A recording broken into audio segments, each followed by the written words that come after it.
It's May 31st. That means it's time for a new 31 on 31. Today we're talking about creatures of the night. Vampires and werewolves, so let's talk about it.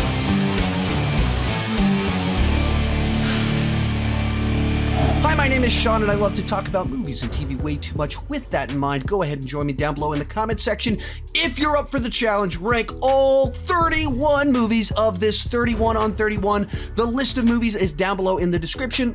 Or rank as many of the films as you have seen. If you don't know, 31 on 31 is a series from the Autopstream with Cody Leach, Brian Lomax, and CP. And this month, things are a little bit different from normal.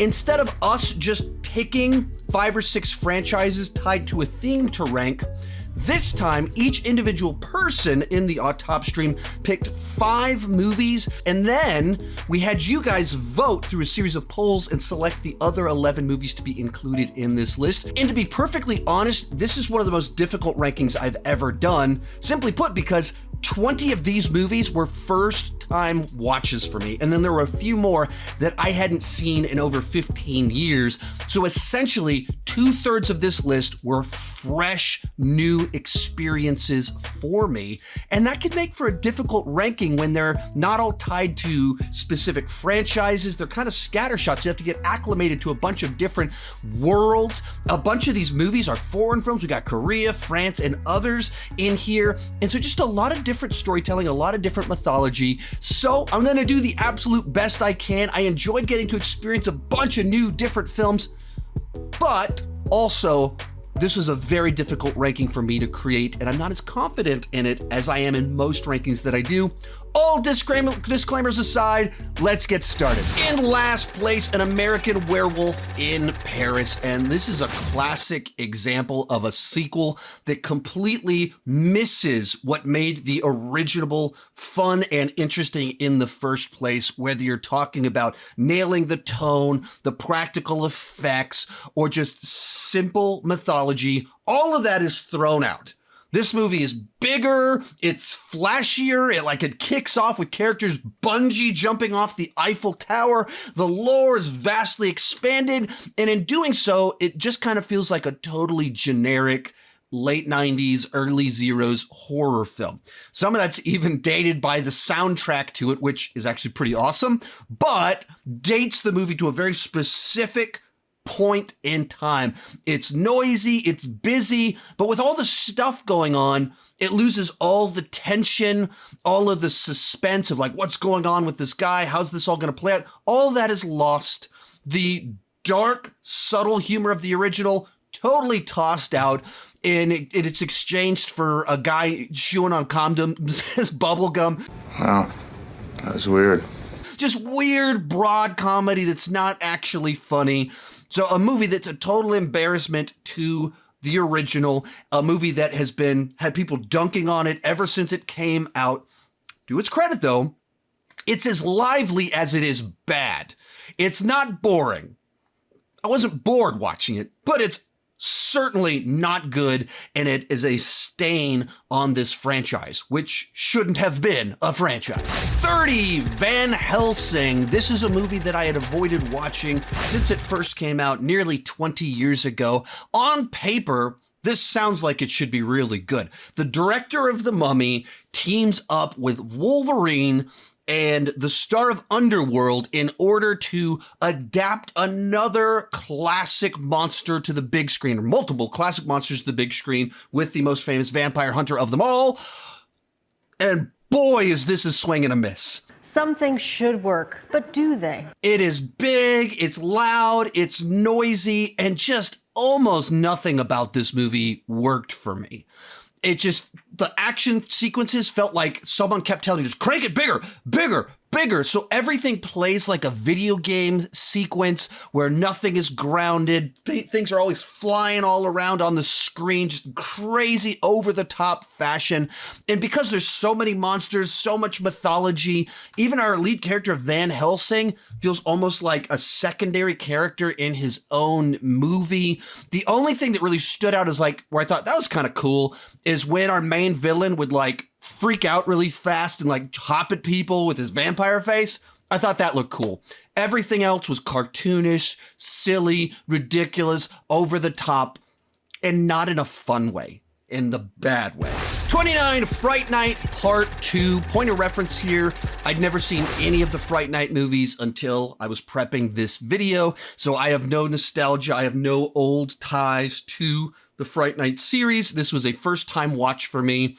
I wasn't crazy about any of them the way that some of you are for the original film, and so for me, this was just kind of a rehash of a movie I already wasn't all that crazy about, where we're just kind of repeating plot points, getting more ridiculous with the lore, more silly with everything playing out, contriving scenarios to repeat the iconic beats of the first film, but none of it as effective as before. And in my case, as someone that wasn't super crazy about the first one, it has no ties to it, it means it was just wildly ineffective. In fact, the most memorable thing about this movie for me was that Uncle Rico is in it. How much you want to make a bet I can throw a football over them mountains? Yeah. So it's kind of fun to see a young him in the movie, but besides that, there just wasn't much here for me. 28, Silver Bullet, another first-time watch. I have no idea what this movie's reputation is. I don't know if this is a highly controversial placement or not. I thought this was a pretty weak Stephen King adaptation. Stephen King himself wrote the screenplay for it, and I feel you can tell that this is a novelist in his early efforts trying to go into Hollywood, doesn't fully understand the difference between film and literature, and that in film you're supposed to show, not tell. So it's very voiceover heavy, explaining everything to you rather than showing it. There's even times in the movie where the voiceover will tell you information, and then it'll cut to characters talking where they repeat the exact same information. It's also super corny, where this kid is in a wheelchair and they give him this souped up wheelchair, call it the Silver Bullet, which also use a silver bullet to kill werewolves. Do you get it? Do you get the reference? I mean, it's just corny as can be. There's a chase with a kid in a wheelchair, like speeding down the roads, trying to escape things. Very silly. Even kind of the passage of time in the film is odd, where they figure out who the werewolf is, the werewolf knows who they are, and then they like wait a month for anything to go down. The werewolf is cheap looking. So maybe this is fantastic in written form, and it just didn't translate very well. Maybe it's my own cynicism. Maybe I watched it too late in life, but this one didn't really work for me. The big standout is just that it is so corny that it's kind of memorable for how cheesy it is, and iconic Gary Busey being iconic Gary Busey. Next, The Howling, another first-time watch, another movie where I'm not quite sure what the general consensus is about the film and how offensive this placement is on the list. For me, someone that was watching through 31 werewolf and vampire movies in under 2 months, this one just kind of got lost in the mix. Like, okay, yeah, I kind of have these vague memories of it starting off and then going off to this camp and the secret societies. And then I remember the end of it, the big plot twist with the reveal of kind of everything kind of going on, and she transforms on the news and everything. So for me, the movie kind of got better as it went along. It ended on a high note. It was like, oh, that's kind of cool. But even the part where I was like, oh, that's kind of cool, pretty sure I've seen that in several other movies before that came out before this one, so kind of maybe derivative, or maybe I'm just reversing it and this was the original and I watched the derivative works later on and I'm hurting this movie even though it was the one that actually cut the path. I'm not really sure. Like I said, I'm new to this one. I'm by no means an expert on this film. And of the films on this list, it's one of the ones that just did the fewest things to stand out to me. I mean, like, right before this, Silver Bullet stood out to me because it was so corny. And so maybe it stood out in ways that knocked it back a little bit. This one was just kind of like, oh, okay, that happened. All right. Maybe a little bit too serious for its own good. 26, Ginger Snaps, another first time watch. And I know this movie absolutely has a cult following. And unlike some of the previous movies, I get why this movie would absolutely connect with a certain group of people. It's the sort of movie where 5 minutes into it, I was like, oh, I know exactly who this movie was made for. I know a bunch of people that would absolutely love this film. However, I am not in that category. I'm not in the group of people that would resonate with this. Even just kind of the intro discussions where they're like these girls that are goth, angry, talking about wanting to kill themselves. So many people I know in real life, I was like, right, this is probably one of their favorite movies. I get this vibe, but I am not the person for this particular movie. And I felt I was more invested in like the first 30 minutes, and the more and more she started to change, the less and less I was kind of invested in the film. Just in general, werewolf as a metaphor for puberty stories, I'm just not into. Something I didn't even think about until I was even doing this list, and I realized I don't like certain movies I thought I liked as much as I thought I did, and even going back to last year when I wasn't crazy about Turning Red, this isn't a metaphor that I connect with. Stories about puberty and our changing bodies, that's not something I'm terribly interested in. That's not what I'm entertained by. So even if you slap horror on top of it, it's still awkward subject matter that doesn't really entertain me. And I can't think of the puberty movie that I'm like crazy about offhand. 25, Twilight. And this is a movie I've seen way more times than I would like to admit to. And actually, when we were creating this list, there was quite a bit of discussion about should we include the entire Twilight saga in the list just to make it our most horrifying 31 on 31 yet. So I'm old enough that I remember when the Twilight movies came out, but from that adult standpoint, I worked with teenagers at the time. My wife got into the books and then the movies were coming out. And so it became like this major topic of conversation, both the books and the entire Twilight saga as these big blockbuster films that were coming out for 4 or 5 years, however long it was. And they're fascinating because how much they were able to hook a generation and like tie into this desire to be wanted and be important and feeling ordinary and overlooked, but be so special to someone interesting. It just captured that so well while being utterly terrible. Just terrible films where, like on a messaging level, the idea of relationships here are so toxic. You are my life now. It was toxic at the time, even with like, you could just look at it and be like, this is not healthy for these two people to become this obsessed with each other just after looking at each other. There's, of course, if you step back and think about it, it's an underage girl that is being, you have a 100-year-old man who's also dead is attracted to an underage girl. Immediately you go, well, that's a problem.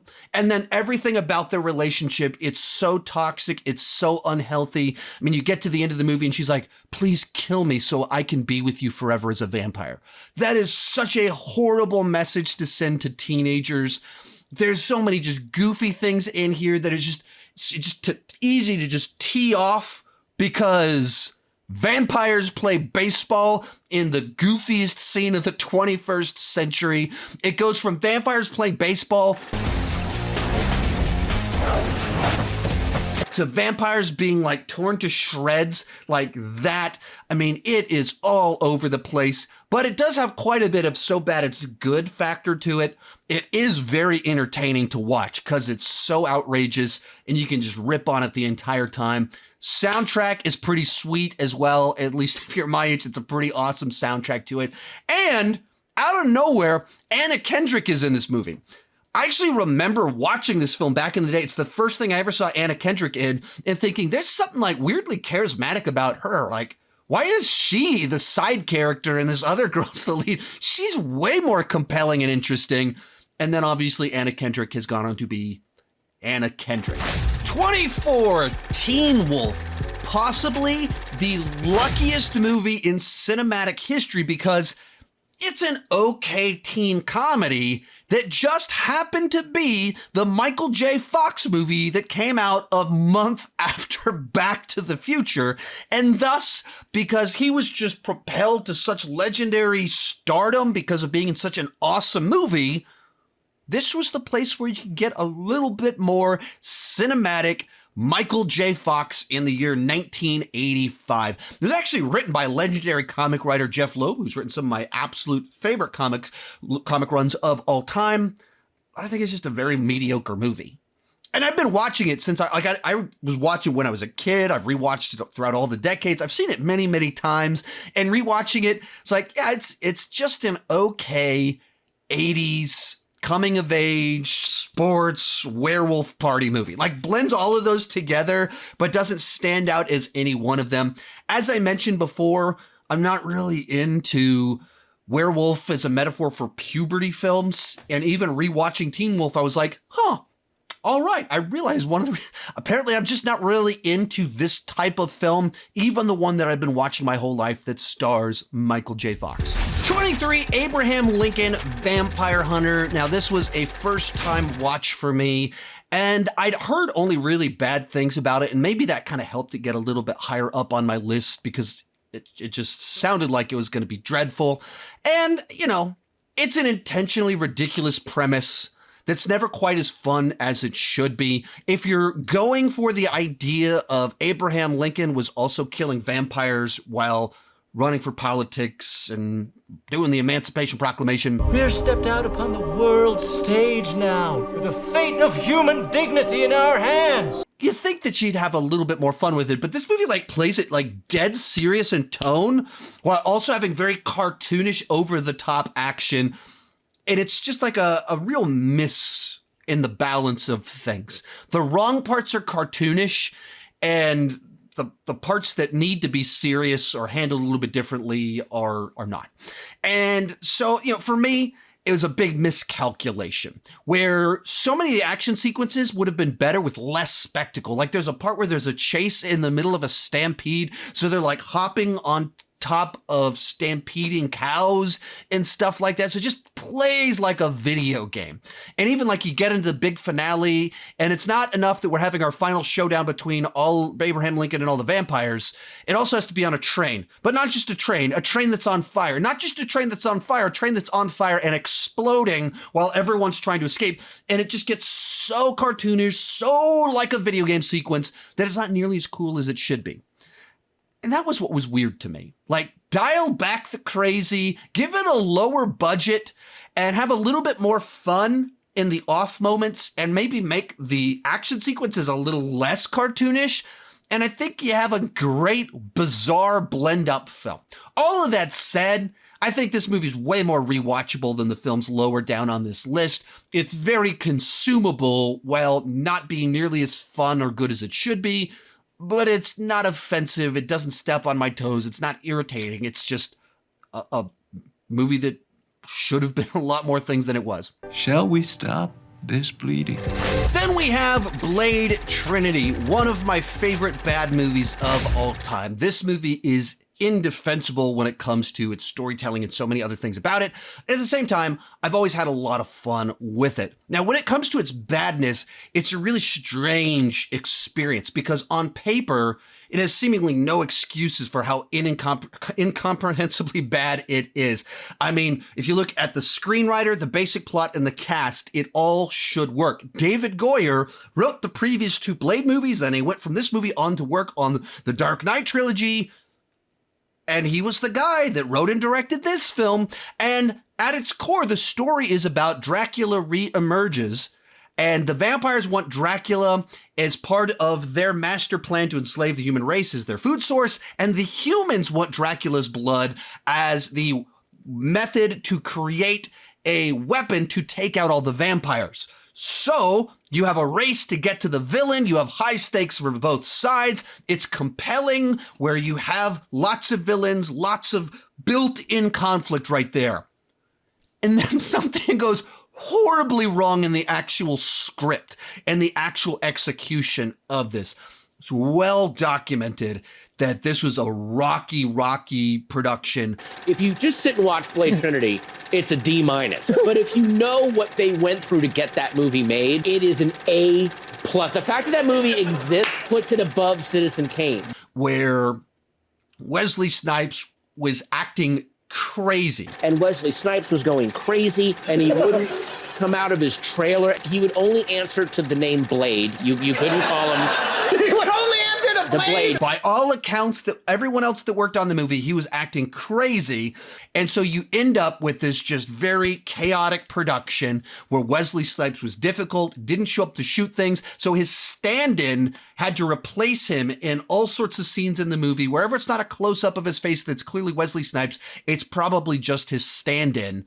And thus you get a movie that the first half feels like it takes way too long to get started and for the Night Stalkers to get introduced and for actual plot to kick in. We have all these rabbit trails doing all this other stuff. And then when you get into the back half where the actual plot kicks in about Dracula and the race to the cure and all that stuff, suddenly it just feels like a bunch of these scenes that don't quite go together in random order, and it just doesn't work. All that said, I still have a lot of fun with it. Some of that is that you have Ryan Reynolds kind of doing his Deadpool prototype as Hannibal King, and it's got the Ryan Reynolds humor to it, but not quite right. Whether that's his timing or David Goyer not knowing how to film it or not knowing how to do setup and payoff with reaction from other characters. So these lines are delivered that are very Ryan Reynolds-esque, but it doesn't get the normal results that you get from a Ryan Reynolds joke. Just even the Night Stalkers dynamic with Reynolds and Beale, I would have enjoyed to see them get their own kind of movie doing their own thing. They both clearly committed to the role. And while Wesley Snipes was going crazy, they were having a lot of fun. So it's a bad movie. It's a mess of a story, but it's a fun mess. Number 21, Let the Right One In. Here's where the list starts getting really weird and quirky because Let the Right One In is a really well-made film that's just not really my thing. And right below it is Blade Trinity, a bad film that is very much my thing.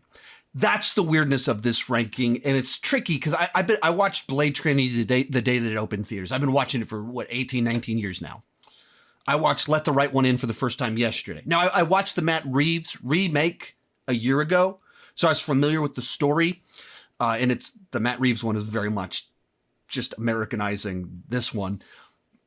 So it's a weird, it's like, I fully acknowledge that it's very bizarre to have a really well-made film right next to a terribly made film. But in terms of trying to balance quality, rewatchability, personal taste, that's where we're at with this particular ranking. It's an interesting story about kind of this friendship that's formed of this vampire girl that is stuck in a child's body with a thirst, and for all stretches of time has been finding vulnerable people to bring in as her familiar to help feed her, and she provides them purpose and confidence, friendship, companionship. I would say interesting dynamic. This just isn't really specifically my thing. When I think of vampire stories, and this might even be a recurring theme in here, like I like the more action-based, I like action movies, and kind of these ones that are more relationship-based, things like that. That's not the dynamic that I go with vampires.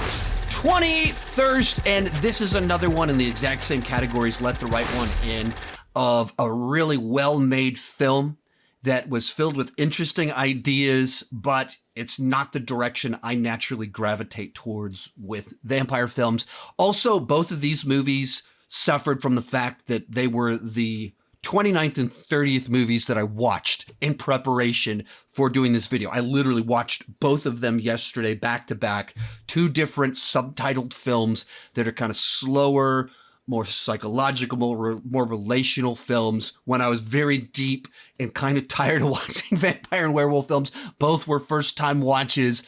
So perhaps that kind of hurt the experience. And when you overload on a genre when doing a 31 on 31, there's usually a couple victims in there. And these might be a couple of the victims on this particular list.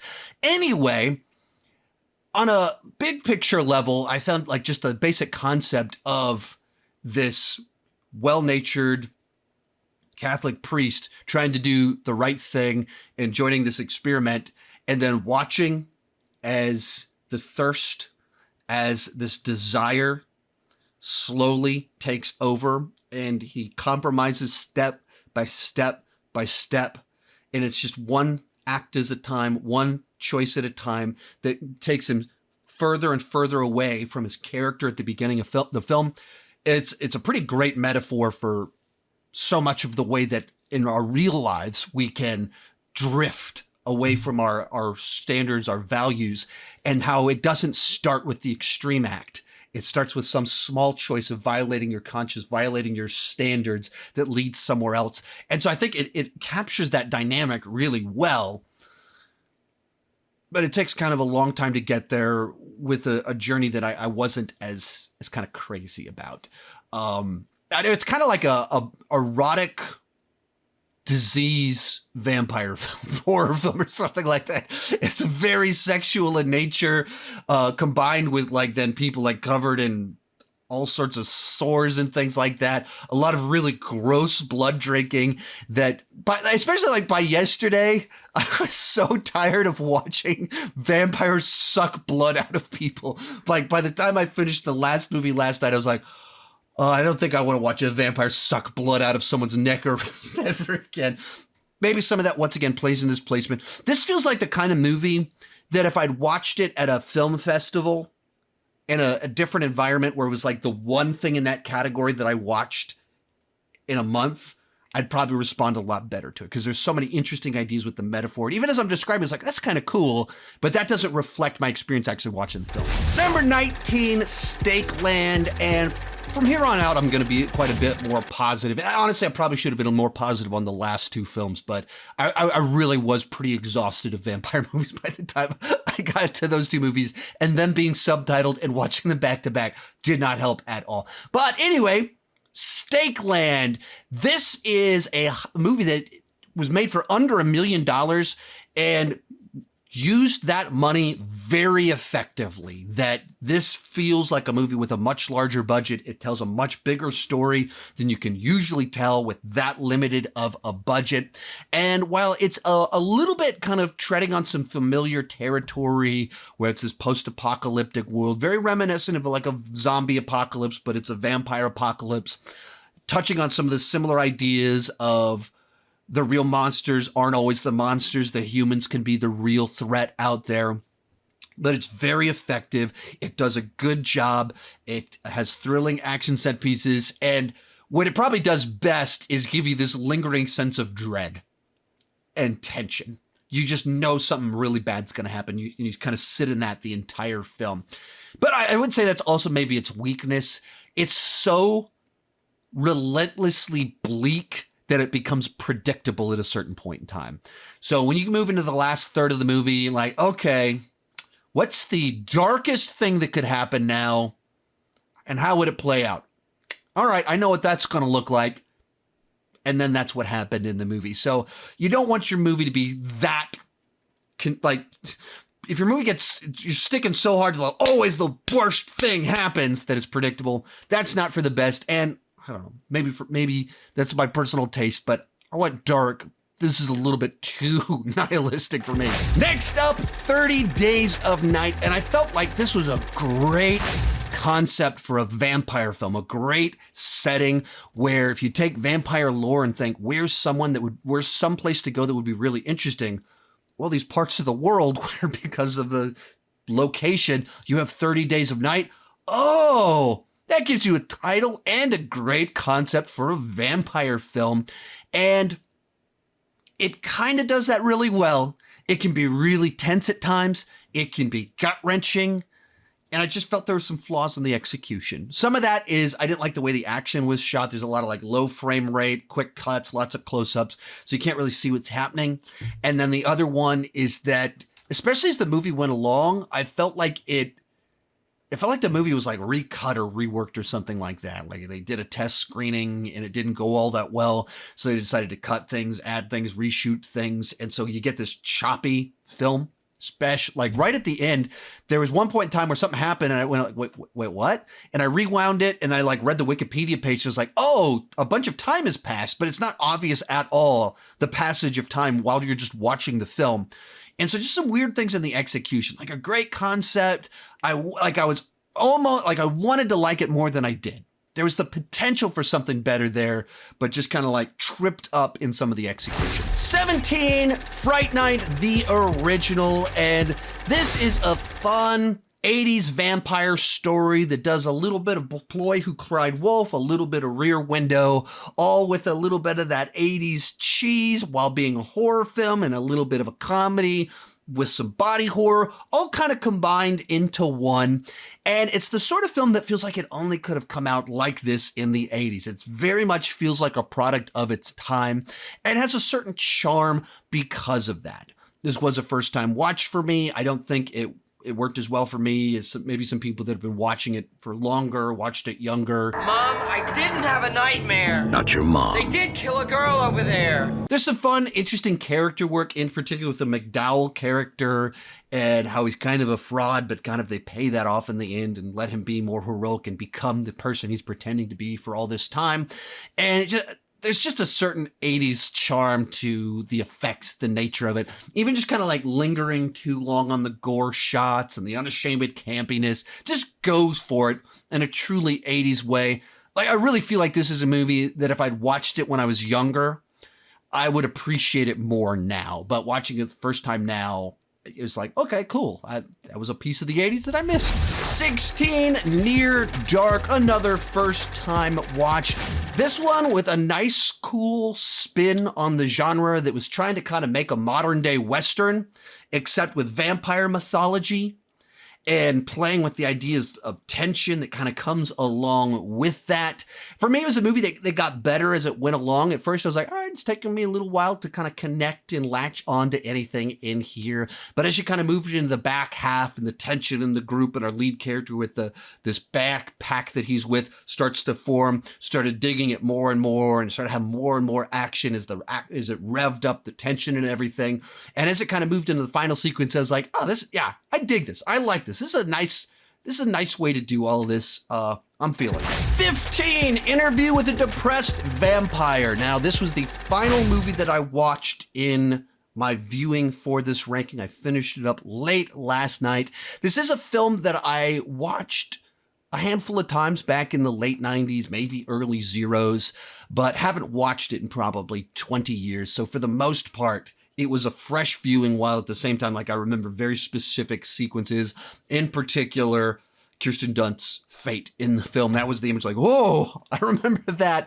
Most everything else didn't stick out quite as well with me. Got a pretty fantastic cast here. A whole bunch of people that were like right on the rise, hadn't quite taken off yet. Like, this is very early in the days of Brad Pitt's stardom, right as Antonio Banderas was moving into Hollywood. And of course, Kirsten Dunst is a child in the film. And as I've said before, I'm not as interested in kind of the talky, dramatic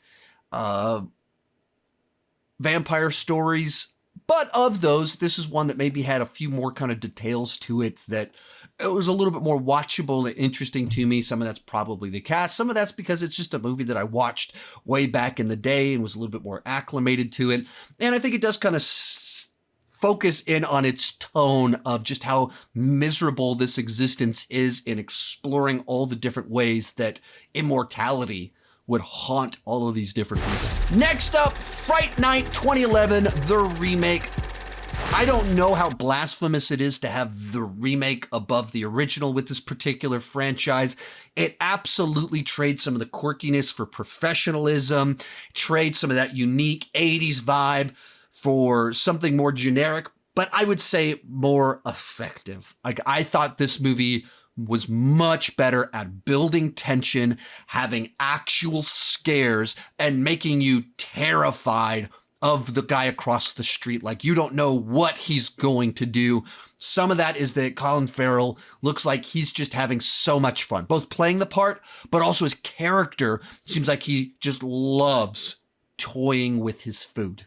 He loves playing with his food. I've been watching you. Your mom, there's a kind of neglect. Gives off a scent. And he's having the time of his life tormenting the people across the street.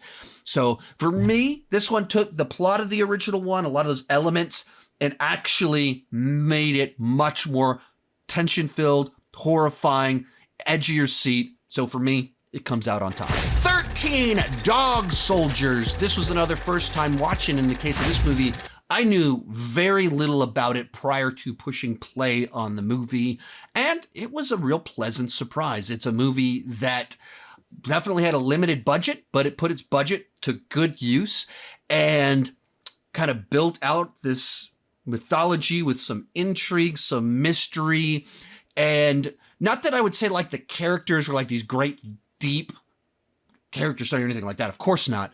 But it was the right batch of people to put in this scenario where each of them responds in light of their background. And there's just the right amount of conflict amongst them to make it interesting, right amount of dynamics, right number of twists and turns to keep it interesting. There's a few points in time where some effects don't look the best and the tight budget started to show.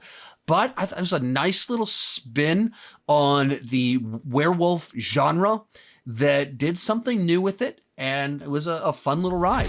12, Reinfield, the 2023 movie that was included on this list, where Nicolas Cage, the legend, plays Dracula. And this movie gets a lot of mileage out of that concept, that if you take Nicolas Cage out of it, then you just kind of have a pretty generic schlocky B movie with ultra violence. And it kind of combines a fairly traditional corrupt city with the cop trying to bring down the system with a little bit of a vampire edge thrown into it. But as soon as you have Nicolas Cage as Dracula, it immediately stands out because he's just one of those performers that always brings something interesting to the table. Let me explain something to you, okay? You deserve only suffering. I will unleash an army of death. So it's not like fantastic, but it's a really fun time where you get some wild, crazy, or another wild, crazy, over-the-top Nicolas Cage performance, some fun, insane, over-the-top action, and I had a good time with it in the theater. 11, Underworld. I saw this movie opening weekend when it first came out. It's very much a product of its time, that post-Blade, post-Matrix world, where everything is highly stylized, everyone's wearing black leather, there's lots of slow-mo, there's wire fu going on. And for me, this has always been kind of a good enough franchise. It's not terribly original, but it's good enough. It's a good time. And I thought that when I first watched it 20 years ago, when I rewatched it, I went, yeah, there's some fun action here. There's some fun world building. And there's just enough with kind of our lead character where you establish her worldview at the beginning and it's turned on its head by the end of the film. Little twists and turns, while never being particularly great. Never doing anything groundbreaking. It borrowed from a bunch of other things and did something where it's like, yeah, that's a nice middle of the road franchise. They ended up making 1,000 of these things, so it became maybe in that sense kind of a bigger deal than it actually was. But it stood the test of time. It was like, yeah, that's kind of if you're in the mood for a little bit of vampire werewolf action with some world building and style, check it out. There's everything in this movie. Something else is done better, but they're all brought together in this one package. Kicking off our top 10, What We Do in the Shadows. This was actually a first-time watch for me, and it was kind of refreshing to see a less snarky Taika Waititi. Over the last couple of years, I think he might have oversaturated himself both through acting roles, voice work, directing films, interviews, and had a little bit too much kind of snark, a little bit too irreverent, and so much of his kind of behavior that kind of off-putting at times, in particular when he got to the Thor Love and Thunder press tour. And so to see one of his movies when, you know, he'd had some success before this, but was before he was Marvel famous, before he was like in all kinds of big gigantic things and was a household name. And you just get this fun vampire mockumentary. When you're a vampire, you become very sexy. So back in the day, I used to love This Is Spinal Tap and all the Christopher Guest kind of follow-ups that he did. And this was Taika Waititi's version of all of that, that it's very much that flavor, but with his New Zealand sense of humor, his specific brand of irreverence. And it was a fun change of pace. In particular, in this list of films where there's a lot of these heavy, brooding, serious vampire dramas, and then to have this one kind of thrown in there, they was just having fun with it. It put a really big smile on my face, and I enjoyed it. Number 9, Daybreakers, and this was a first-time watch. I didn't know what it was about when I pushed play on it, and this was a real pleasant surprise. I really dug this film, and I thought just immediately it had an interesting premise, where what if the zombie apocalypse happened, they won, but instead of being these mindless monsters, they were actually civilized. But it keeps playing that out of their food source is humans, and if they won, the food source would start to go in decline. And so then it's the post-vampire apocalypse on the verge of another apocalypse, of the society's about to crumble because of the food source. And so it just has all this really interesting mythology that plays into that, all these extra layers about vampire society and their own, like it's commenting on all sorts of stuff that's in apocalypse films all the time, or verge of apocalypse or dystopian future ones, but in a whole new kind of way. I just thought it was interesting, and the lives of these corporations and the greed. It has all the ingredients, but a real new, fresh version of it. So it's horror, action, sci-fi, world building, corporate politics, and just spun them all together while feeling consistent at the same time. So I've only watched it one time, but it was a real pleasant surprise.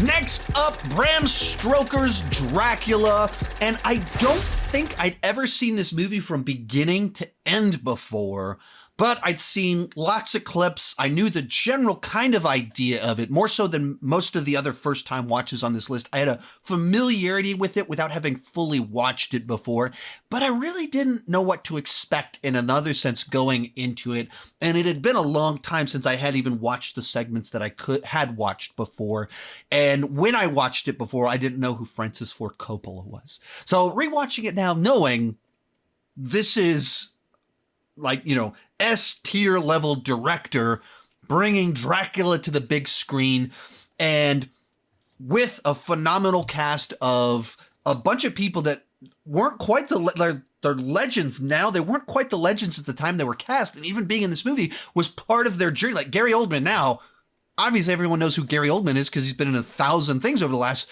30 years where he's always been great. This was like the beginning of all of that. And watching it, it's such a distinct directorial vision.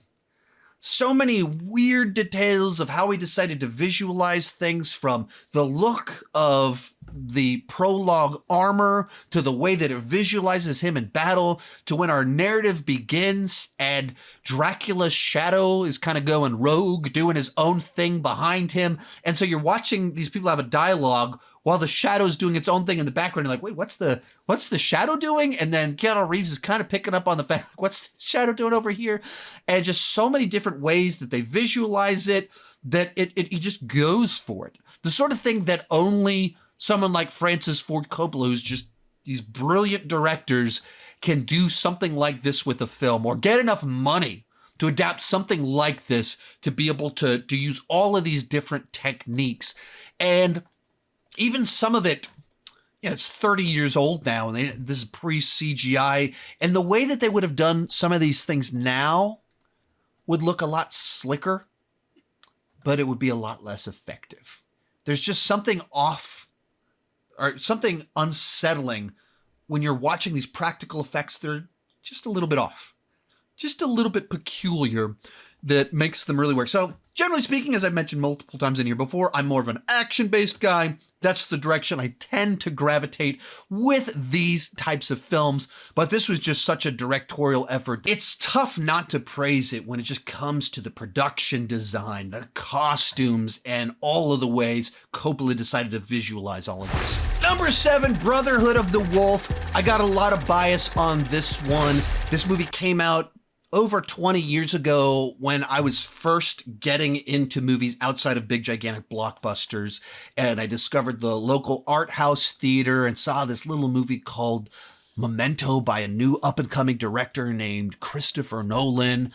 And so just started going and seeing all these other films and foreign films. And then a buddy of mine told me, oh, there's this new French film that's kind of like horror. It's kind of like martial arts. It's all kinds of stuff blended together.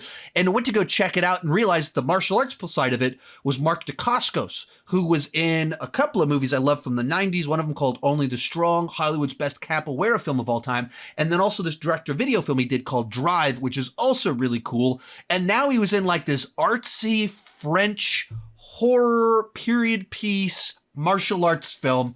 So I dug it. And it's not a film that's like super rewatchable because it is slower paced. It has this artsy vibe to it.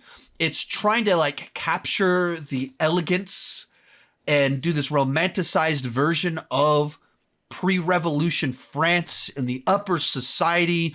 And there's like this whole thing where our lead character is trying to woo this one girl in it and wants to marry her. And so it's doing all of these different things while being an investigation film, while being a horror film, while being a monster film, while having martial arts action. And then when you get into certain aspects, it's not, I don't know what the exact word for it. It's not quite steampunk. It wouldn't really fall in the steampunk category, but that similar sort of idea of period piece with overly advanced technology for the time that didn't really exist without being like sci-fi.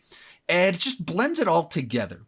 Maybe I wish that it was, if they trimmed it by like 20 minutes, in particular, the first half made it move a little bit quicker. Thought the second half really sucked me in more so than the first half that I thought was meandering a little bit too big. I think there's a few too many times in the movie where it cuts to a morning and says, there was another attack last night. And you could have shown those attacks. You could have had a couple more kills in the first hour to give us some action, some gore, some chases, some edge of your seat stuff. Like it's in the story. It's not even like you're having to come up with something new. It's literally, they told us rather than showed us. And I think if you've done that, you can even push this one a little bit higher up on the list because I just love a bunch of things about how it blends them all together so smoothly. 6, The Lost Boys. This wasn't a first time watch for this list, but I did watch it for the first time just last year. Somehow I'd never watched this movie and went out to Georgia to visit my good buddy Cody Leach, who also is in the Autopstream and is one of the originators of 31 on 31 and graciously invited me to join the Autopstream and join on these 31 on 31s. So I was at his house and he heard that I'd never watched this movie before. It's one of his favorite movies, so he sat me down to correct that. And this is pure 80s. It is pure Joel Schumacher, and it is just jam-packed with style. Where Joel Schumacher is one of these storytellers that he gets a bad rap because he directed Batman Forever and Batman and Robin, and that was just probably not a great pairing. What Joel Schumacher is so good at, he applies that to Batman and it doesn't fit, but that's the same thing that made The Lost Boys so special and memorable, is he just goes for it, the lack of subtlety. There's no shortage of movies of characters going to a boardwalk, going to a concert, and then making eyes with each other. Not many are as memorable as this one with Saxophone Guy.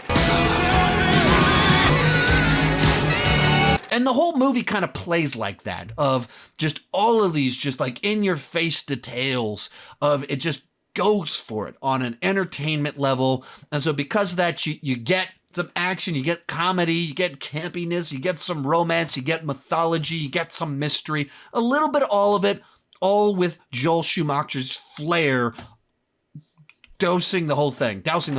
Number 5, John Carpenter's Vampires. And this is a movie that I saw when it first came out. I saw it in the theater. I owned it on VHS even before it came out on DVD, or at least before I owned a DVD player, I owned my VHS copy of it. And it's always been the kind of movie where I thought, if I were to make a movie about vampires, I would do something in this ballpark. There's some things I would do differently, but this is like my way of doing things. This sort of idea of, big conspiracies of secrets about vampires and people hunting them down, there's teams and betrayals. And this is the vibe that I would go for, like these very brash, vampire hunters that aren't really heroic. They're not really good guys, but they're out to get the bad guys. And some of the fun of even this one, and when you watch it in the context of this whole list, is that our lead character in this movie, this is coming out right after Interview with a Vampire, Bram Stoker's Dracula, the dude kind of these very romanticized, elegant tales of vampires in high society. And then you do John Carpenter's Vampires, turns it on its head, and you just have our lead character, Jack, even making fun of all of those movies in this movie. Well, first of all, they're not romantic, all right? It's not like they're a bunch of fucking hopping around in rented formal wear and seducing everybody in sight with cheesy Eurotrash accents, all right? Which is just so much fun. Another fun detail in here is you got Thomas Ian Griffith as our main villain, Valak, in here, who was in The Bad Guy in Karate Kid Part 3 and now has come back to be one of the main villains of Cobra Kai. And this was one of his other major roles that he had way back in the day. So even when this movie came out, I was like, hey, that's the guy from Karate Kid Part 3. So one that I've been watching for 25 years now. I put it on every couple of years, every year or so. It's just a good old-fashioned John Carpenter action thriller with vampires. Very John Carpenter, true to form. And if you're going to make a vampire movie from him, this is, of course, what it would be. Number 4, An American Werewolf in London. And this was a first-time watch for me. And honestly, I barely knew what the plot was. I didn't know the vibe, the tone. I don't think I'd ever seen a trailer for it. I'd seen, some of these iconic shots from it. I've seen the poster a zillion times, but I didn't actually really even know what the movie was going into it. I just know that it was a classic, and watching it, it really kind of lived up to its reputation. This movie that's just really tightly balanced tone. It can be very weird and funny at times where you just cut to these dreams with Nazi werewolves and it's goofy, but without sacrificing the horror or the tension. And it's able to just find that right spot in there with how it's doing all that. Of course, you have these legendary Rick Baker visual effects where 40 years later, they're still horrifying, they're still creepy, and you just watch some of this stuff and think, like, this is so much more effective than the CGI stuff we get now because you're seeing something real. And there's just something unsettling when you're watching a real thing happen, even if it's not as realistic, but it's real versus something that's maybe more true to what would really happen. But there's always that uncanny valley. There's always a little bit of that cartoonishness to it where it doesn't have that same effect as watching a real thing happen. And I watched this one back to back with the sequel, and the sequel, in so many ways, was able to highlight what made the first one work. Where this one, it doesn't overdo it on the plot. It doesn't have a bunch of unnecessary twists and turns. Doesn't try to over-explain everything like the second one does. It just drops us in the middle of this situation with this guy that has crazy stuff happening to him that he doesn't understand. He's figuring it out as the audience is figuring it out. And you just watch the tragedy unfold, as weird and funny and horrific as it can be. Real quick, before I give you my top 3, remember to join me down below in the comment section. Let me know your ranking of all 31 films, or if you haven't seen all 31, your ranking of all the films on the list that you have seen. Also remember that I'm doing this in partnership with the other members of the Autopstream. So all day today, Cody Leach, Brian Lomax, and CP are all dropping their 31 on 31 videos. So I'll have cards up here. I'll have them in the description, all of that fun stuff. Be sure to support their channels as well. Watch their videos, subscribe, like, comment, all of that fun stuff. In third place, Blade 2. I know a lot of people prefer Blade 2 to Blade 1. Obviously, I'm not in that category, but also obviously, I'm a big fan of this film, as it is in my top 3 on this list. And what this movie does really well is it finds a way to build out the world, continue to dive into the vampire lore and culture, give us more action, a new villain, but without ever feeling like a rehash of the original. It feels very much like a continuation, but when it comes to the storytelling, the action, the visuals, all of it feels just a little different. A huge part of that is they brought in some guy named Guillermo del Toro. Ooh, so exciting. To direct this film, and he brought his own visual flair and the way everything is shot. He brought his love for creature design to what he did with these new vampire breeds that are inside the film, as well as the stuff you see in nightclubs and everything that kind of takes place. And it provides a more streamlined story where it's much more direct of we're trying to get that guy over there, but we have to team up Blade with these Blade hunters. And so there's a new conflict involved that just adds new energy, new dynamics without feeling like it's just doing the first movie over again. Even when it comes to the way that the fights are done, you still have kind of classic Wesley Snipes fighting style, but Guillermo del Toro brings in a bunch of new visual techniques. This is an early example of going from live action fighting to CGI fighting all in the same shot. And it like you can tell when it's happening. It hasn't aged the best, but it also doesn't look terrible at the same time, especially given the movie's budget. It was very groundbreaking what they were doing, and they made some wise choices on how they tried to hide some of it with silhouettes and things like that. So in general, a great follow-up to the original Blade. They were able to get an incredible talent, of course, in Guillermo del Toro. And even in my selection between which one is above the other, it kind of boils down to preference. I'll talk about why I prefer the first Blade in just a little bit, but I love this one too. Our runner-up, From Dusk Till Dawn. This is a movie that's been entertaining me for 25 years now, and it combines two things that I love. 90s crime Quentin Tarantino script with 90s Robert Rodriguez action. Also, it combines vampires in there for just this wild, crazy little ride. Psychos do not explode when sunlight hits them. I don't give a fuck how crazy they are. The first half of the movie, classic Quentin Tarantino, characters, dialogue. Back half of the film, classic 90s Robert Rodriguez, hyper stylized, highly energetic action, all while bringing in wild, crazy gore effects. It's just a great combination, a pairing that I wish we got more of, the Tarantino-Rodriguez pairing while they were in their youthful, energetic primes. That would have been incredible. But there's also a lot of just little fun details in here with Tom Savini playing a character in the film. There's like little weapons in it, like the codpiece gun was shown in Desperado in the guitar case, and finally we get to see it in this movie. But just from beginning to end, wildly entertaining, but wildly entertaining in different ways. Are you a faithless preacher, or are you a mean motherfucking servant of God? Servant of God. And because of the way marketing has to work, they of course gave away that it was a vampire movie in the market. I don't know how you could get people to show up and not do that. But imagine how cool it would be if you showed up to watch this movie thinking you were just watching a Quentin Tarantino script in the vein of Pulp Fiction, Reservoir Dogs, and here's a new one being directed by someone else, and then all of a sudden vampires show up and it goes wild and crazy.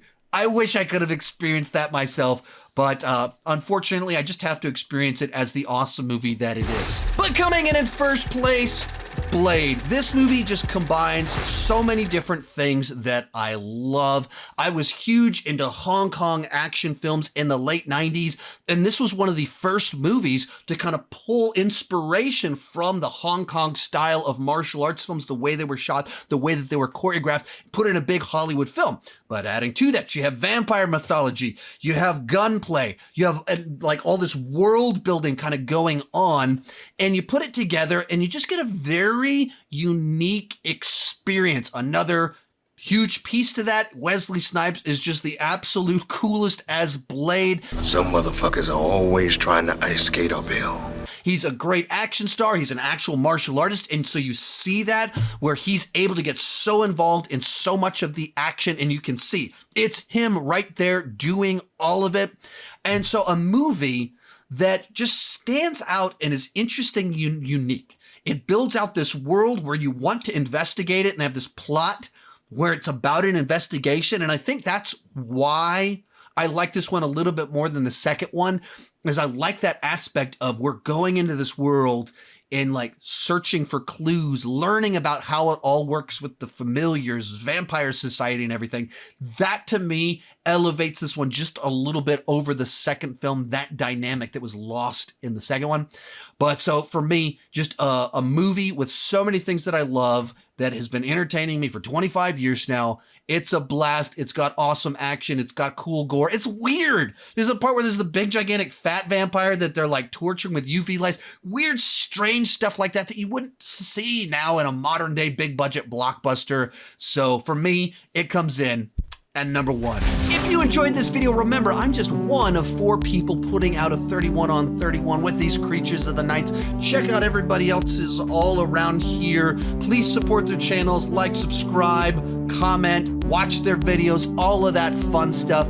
Thank you so much for watching. Keep talking movies and TV too much.